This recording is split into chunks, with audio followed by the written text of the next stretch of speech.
ಇಲ್ಲೇ ಮನೆ ಮಾಡ್ಕೊಂಬಿಡೋಣ, ಸಮುದ್ರ ಪಕ್ಕದಲ್ಲಿ.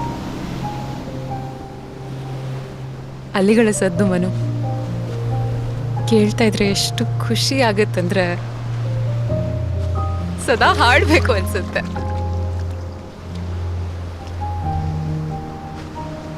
ನಿಂಗೆ ಯಾವತ್ತೂ ಹೇಳಿಲ್ಲ, ನಿನ್ ಜೊತೆ ಇದ್ದಾಗ್ಲೂ ಹಂಗೆ ಅನ್ಸುತ್ತೆ. ನನ್ನ ಸಮುದ್ರ ನೀ